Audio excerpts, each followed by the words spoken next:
Bismillahirrahmanirrahim. Assalamualaikum warahmatullahi wabarakatuh dan salam sejahtera. Datuk Seri Dr. Adham tak dapat bersama dengan kita sebab beliau ada keterangan yang akan diberikan kepada Jawatankuasa Kira-kira Wang Negara pada hari ini.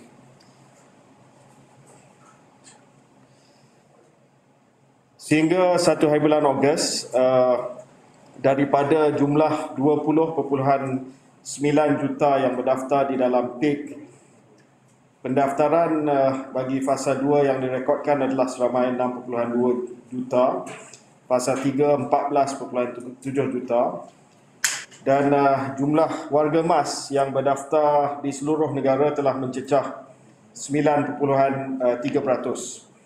Daripada jumlah warga emas yang telah berdaftar 3.1 juta, seramai 3 juta telah menerima sekurang-kurangnya 1 dos suntikan, manakala 2.25 juta ataupun 71% telah melengkapkan vaksinasi mereka. Berkenaan dengan jumlah bilangan yang divaksinasi mengikut kategori pula, bagi fasa 2 adalah 7.86 juta, warga emas 3 juta, OKU 347,000 dan golongan komorbid adalah 7.3 juta.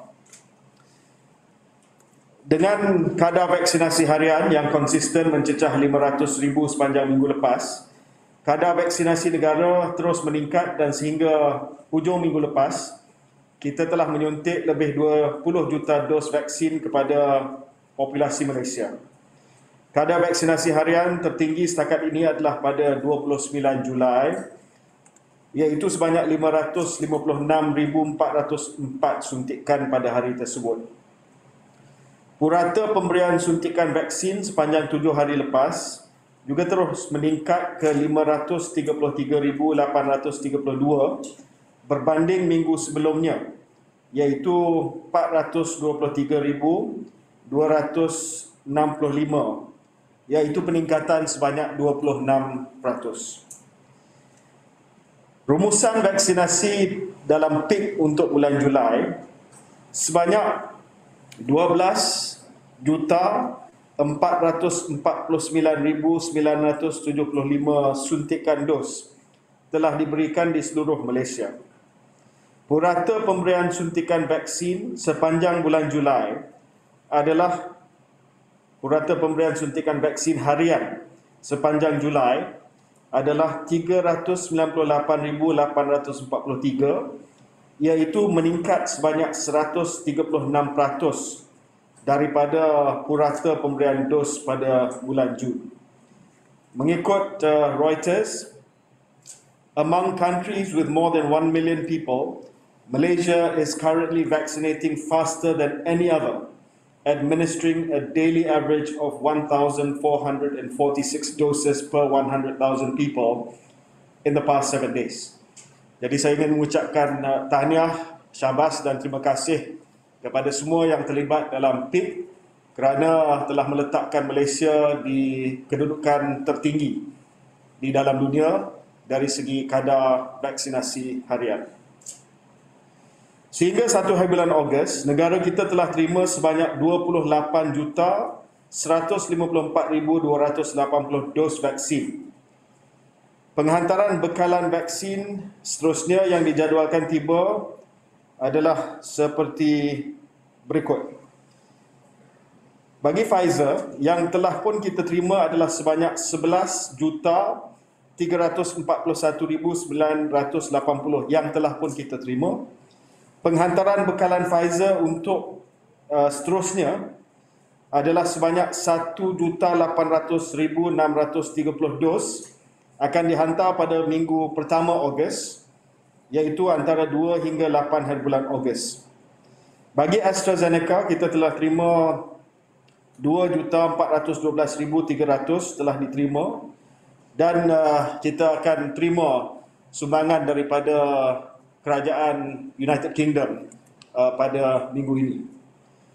Bagi CoronaVac ataupun Sinovac, pihak pengedar Pharma Niaga telah melengkapkan penghantaran bekalan sebanyak 14,400,000 dos. Namun demikian, pada mesyuarat JKJAV pada minggu ini, kita akan membuat keputusan perolehan tambahan untuk vaksin Sinovac, terutamanya bagi menampung kadar vaksinasi harian kita yang tinggi untuk bulan Ogos ini. Pengedaran vaksin kepada setiap negeri akan kita berkongsi dalam bekalan maklumat GitHub kita dalam masa yang terdekat, termasuklah penghantaran berdasarkan kepada negeri dan juga pecahan mengikut jenama. Saya ingin mengumumkan bahawa operasi lonjakan kapasiti Lembah Kelang ataupun Operation Surge Capacity in the Klang Valley telah pun tamat pada hari semalam dengan jayanya. Janji temu yang telah dikeluarkan untuk 26 Julai hingga 1 hari bulan Ogos adalah sebanyak 1,655,217. Mengikut data yang ada pada CITF, peratusan penduduk dewasa di Lembah Kelang yang telah menerima sekurang-kurangnya vaksinasi 1 dos adalah 96.7%. Manakala penduduk dewasa di Lembah Kelang yang lengkap divaksinasi telah menerima 2 dos adalah seramai 37.5%. Oleh demikian, kita melihat bahawa operasi lonjakan kapasiti telah pun berjaya, walaupun tidak pada paras 100%, tetapi pada paras 97%, dan baki yang ada ini akan kita usahakan supaya dapat diselesaikan pada minggu pertama bulan Ogos. Ini adalah mereka yang mungkin telah batalkan janji temu mereka ataupun tidak hadir untuk janji temu mereka. Baki yang belum memperolehi vaksin akan diselesaikan pada minggu ini di beberapa PPV yang telah dikhususkan, sama ada melalui janji temu ataupun melalui walk-in kepada PPV yang telah pun kita umumkan sebagai PPV yang akan mengendalikan walk-in bermula pada hari ini. Operasi lonjakan kapasiti Lembah Kelang telah berakhir semalam dan bermula pada hari ini kita akan tumpukan usaha kita untuk memastikan golongan yang tercicir yang saya sebutkan tadi dapat divaksinasi melalui inisiatif yang menyeluruh serta memberikan peluang mereka yang tidak berdaftar dan juga yang mungkin telah batalkan janji temu mereka untuk menerima suntikan vaksin. Operasi mopak di Lembah Kelang ini akan kita laksanakan melalui 2 kaedah. 1, walk-in ke PPV terpilih di Lembah Kelang. 2, melalui program mobile outreach ataupun jangkau komuniti mengikut jadual program mereka bagi golongan di pinggir bandar.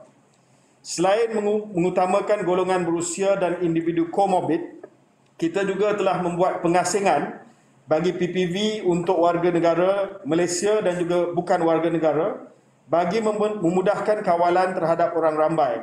Mengambil kira pengalaman di beberapa PPV pada minggu lepas, saya ingin menegaskan bahawa inisiatif walk-in di Lembah Kelang adalah hanya untuk penduduk yang berbastautin di Lembah Kelang, berlandaskan kepada sasaran dan keperluan untuk melindungi penduduk di sini yang menjadi pusat penularan wabak COVID-19 ketika ini. Inisiatif ini adalah untuk pemberian vaksinasi dos yang pertama dan tidak melibatkan individu yang ingin mendapatkan dos yang kedua. Dos yang kedua akan diberikan mengikut sela masa yang bersesuaian daripada tarikh suntikan dos pertama masing-masing. Setakat semalam kita masih lagi berbaki 3% daripada populasi dewasa di Lembah Kelang yang belum divaksinasi. Jadi bermula pada petang ini pukul 2 petang, warga negara Malaysia berumur 40 tahun ke atas atau individu yang mempunyai comorbidity, yang tidak mempunyai sebarang janji temu, tidak berdaftar ataupun tidak telah membatalkan pendaftaran mereka, boleh walk-in ke 9 PPV yang telah disenaraikan. Saya harap jangan datang terlalu awal dan ia mungkin akan menyebabkan kesesakan. Inisiatif ini akan berlangsung sehingga 22 Ogos di mana kita menyasarkan dalam tempoh ini semua yang tercicir akan dapat selesai menerima vaksinasi mereka. Sementara itu, melalui inisiatif walk-in khas untuk warga emas yang dijalankan sebelum ini, warga emas masih boleh terus walk-in ke mana-mana PPV di Lembah Kelang, tidak terhad kepada 9 yang tersenarai di atas, di senarai tadi. Butiran janji temu kedua dos kedua mereka akan dimaklumkan kelak dalam My Sejahtera. Jadi warga emas di Lembah Kelang yang masih lagi belum menerima vaksin boleh pergi ke mana-mana PPV. Tetapi untuk yang lain, mestilah pergi ke PPV yang dikhususkan untuk melaksanakan walk-in dalam operasi kita mop up penduduk di Selangor dan juga di Kuala Lumpur yang masih lagi belum menerima vaksinasi mereka. Sehingga ini di peringkat nasional, kita telah mencapai peratusan lebih 90%, 95% untuk warga emas secara keseluruhannya yang telah berdaftar untuk menerima vaksin. Oleh itu, CITF telah membuat keputusan hari ini untuk memperluaskan kaedah walk-in khususnya bagi warga emas di seluruh negara bermula daripada minggu hadapan. Ada negeri-negeri yang telah mula dan ada negeri-negeri yang akan bersedia untuk menerima walk-in untuk semua warga emas yang masih lagi belum menerima vaksin mereka di PPV-PPV yang ada di negeri-negeri. Pengumuman akan dibuat di peringkat CITF negeri berkenaan dengan walk-in untuk warga emas. Tetapi secara dasarnya, di peringkat CITF Persekutuan, kita telah buat keputusan bahawa negeri boleh memulakan walk-in untuk golongan warga emas yang mana belum lagi menerima vaksin dos pertama mereka, dan kita serah kepada negeri-negeri untuk membuat pengumuman tarikh pelaksanaan dan juga PPV-PPV yang akan menerima walk-in untuk golongan warga emas. Ada yang sudah mula, ada yang akan mula, dan kita telah serah dan turunkan kuasa kepada CITF negeri untuk membuat pelaksanaan dan pengumuman tentang inisiatif tersebut.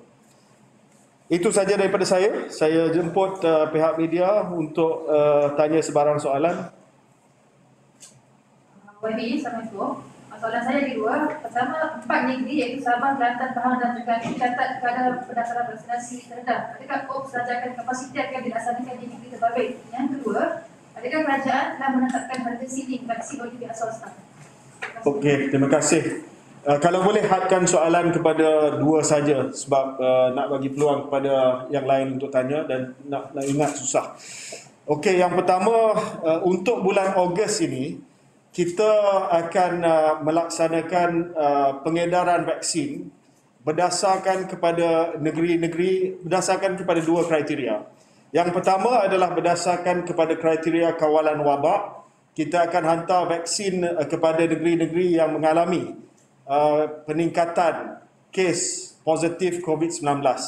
Yang kedua, pertimbangan kita di CITF adalah penghantaran vaksin kepada negeri-negeri di mana kadar suntikan mereka masih lagi rendah, agar untuk bulan Ogos ini mereka dapat catch up dengan negeri-negeri lain, dengan tujuan semua negeri akan dapat sampai ke nilai ambang 40% daripada populasi dewasa mereka. 40% daripada penduduk dewasa mereka dapat lengkap menerima 2 dos pada Hari Merdeka. Jadi dua kriteria akan kita guna pakai untuk pengedaran vaksin pada bulan Ogos. Yang pertamanya, meneruskan fasa 4 iaitu kawalan wabak, di mana vaksin akan dihantar kepada kawasan-kawasan yang diperlukan seperti mana dulu kita buat di Labuan dan kita buat di Lembah Kelang. Dan yang kedua, berdasarkan kepada usaha untuk kita memastikan negeri-negeri yang mana mungkin peratusan dia masih lagi agak rendah berbanding dengan negeri lain dapat meningkatkan peratusan yang telah divaksinasi. Ini adalah usaha untuk kita untuk kita rebalance balik supaya semua negeri akan dapat sampai ke nilai ambang 40% pada Hari Merdeka nanti.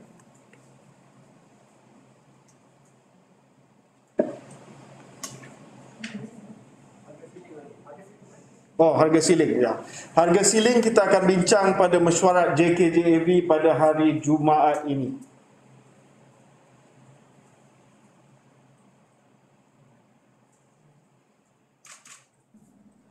Hi, good afternoon, YB. Ishwari from Malay Mail. YB, just 3 questions. I'll be very quick. Can I know what is the decision on pemberian dos penggalak, booster shot?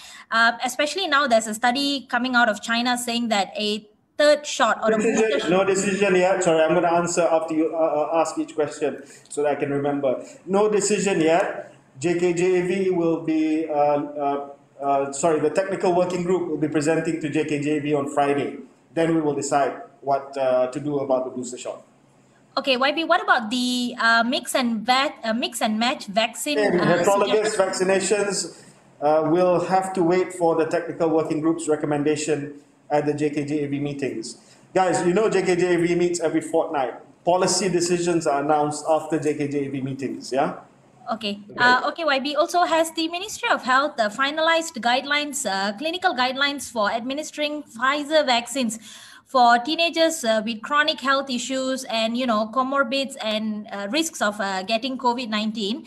And does this involve teenagers below 17 years old who have a chronic disease? Because on July 22nd, CITF announced that teenagers, even those who are taking SPM, will not be vaccinated. So what is the update on that? And since schools are starting in September, any plans for students especially?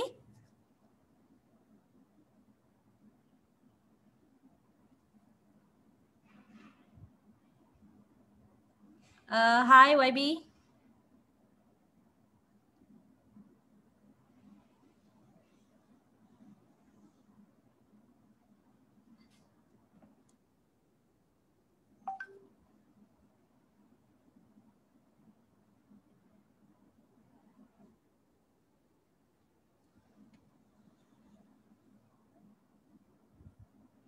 Hi, YB. Can you hear me? I can't hear you. Can you hear me now? I just managed to. Yeah, baru sekarang boleh. Okay, YB. Did you get my question, YB, the last one? I did not, sorry. Okay, that's all right, YB. Now, has the Ministry of Health finalized the clinical guidelines for administering the Pfizer vaccine to teenagers with comorbids and chronic diseases and those who are at risk of getting COVID-19? And does this also involve teenagers below 17 years old who have chronic diseases? Because in a July 22nd statement, the CITF said that they would not be administering vaccines for teenagers, including those who are going to sit for SPM. Now, since schools are starting next month, what are our plans with regards to the kids? Have you seen the movie Groundhog Day?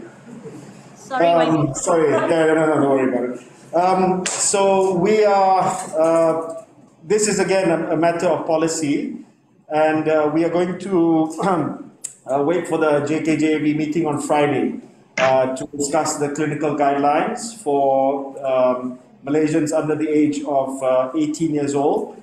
Those who can qualify and be offered vaccination.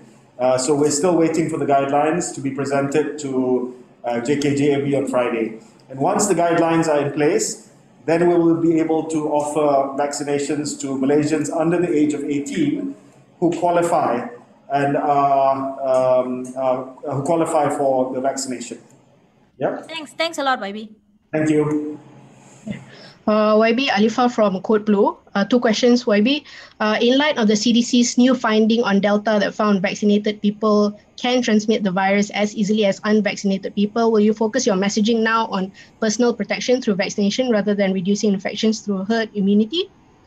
Secondly, YB, Dr. Noor Hisham reported last Tuesday that 12% of new cases that day had vaccination history. So this seems to be a very high rate of breakthrough infections. Knowing this, what kind of benefits will you propose for fully vaccinated people? Thanks.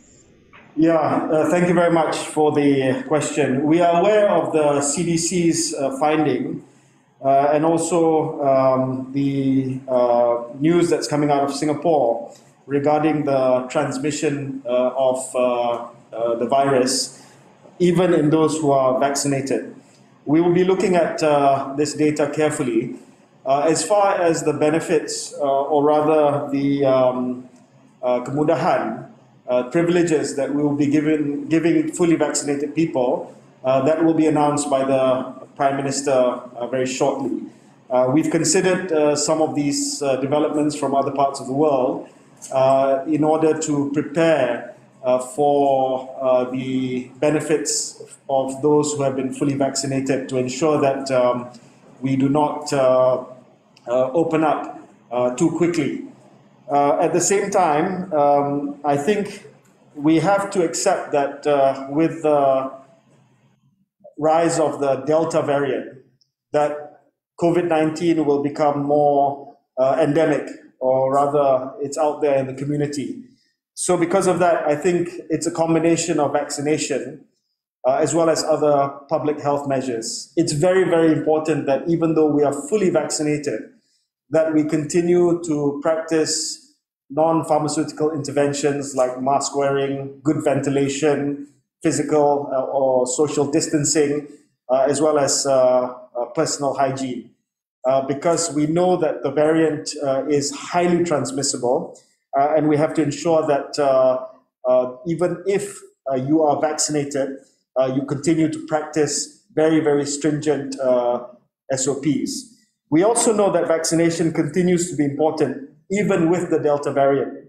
In Labuan and in Sarawak, we are seeing cases of hospitalization and deaths that have dropped. And this suggests that the vaccination, in Labuan, for instance, a lot of Pfizer was used. In Sarawak, a lot of Sinovac was used. But both types of vaccines have, to some extent, succeeded in reducing hospitalization and death rates in those two states, which have very, very high percentage of the population that has been vaccinated already.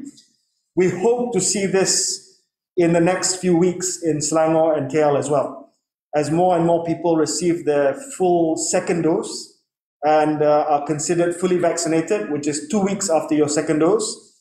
We hope, we pray that the number of people who are admitted into hospitals, into ICUs, and also the death rate comes down, or continues to come down, or will come down in the Klang Valley.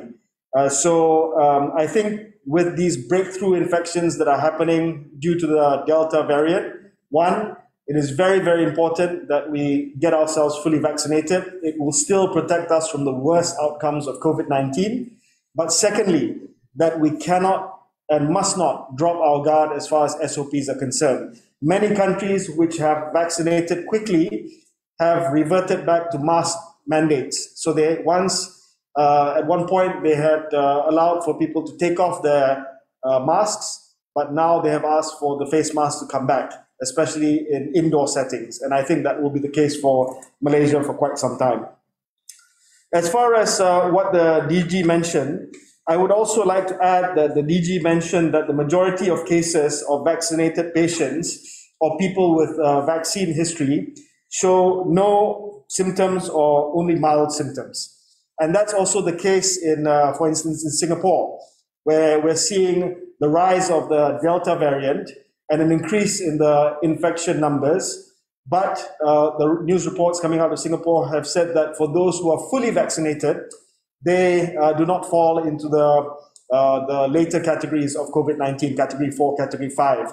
And their symptoms are at worst mild, or they don't have any symptoms at all. So we hope that going forward, even with the Delta variant, numbers may still be high, but what we would like to see and what we hope will be the outcome from the vaccination is that the key numbers that we need to be looking at, which is the death rate, the utilization of ICU beds, as well as the rate of hospitalization comes down. That's really going to be the next indicators that we want to look at as far as the success of PIC is concerned. Thank you. Anything else? Hi YB, Danya from BFM News here. I have two questions. One is if we are still using the HIDE system to identify COVID-19 hotspots and whether data from that will be shared with the public. Second is whether you would like to comment on the Pharma to You issue about complaints that we shouldn't link the platform to the MySejahtera app. Thank you. Yeah, I'm going to let KKM answer the pharmacy question because that's under their purview. On Hyde, again, a question directed at KKM, but we are still using Hyde at CPRC and KKM. We are not yet issuing the data publicly because of the current restrictions to movements, but Hyde is still being used to alert different places if there are any potential risk of a place becoming a cluster.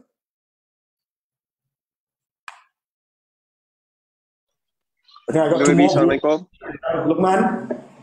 Ya, YB saya Luqman, wartawan Berita Harian. YB saya ada satu soalan berhubung dengan laporan bahawa Pfizer dan Moderna sedang menaikkan harga vaksin dalam kontrak pembekalan kepada negara Kesatuan Eropah. Adakah ini akan beri kesan kepada kita punya perolehan vaksin Pfizer pada masa akan datang?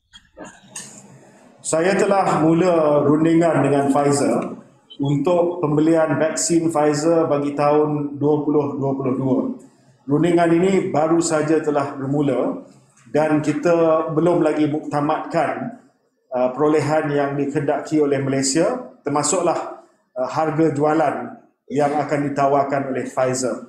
Apabila kita dah muktamadkan nanti, saya akan maklumkan kepada media tentang harga ataupun sama ada harga itu sama dengan pembelian kita ataupun harga itu telah berubah. Harga itu saya telah bentangkan kepada jawatan kuasa kira-kira wang negara.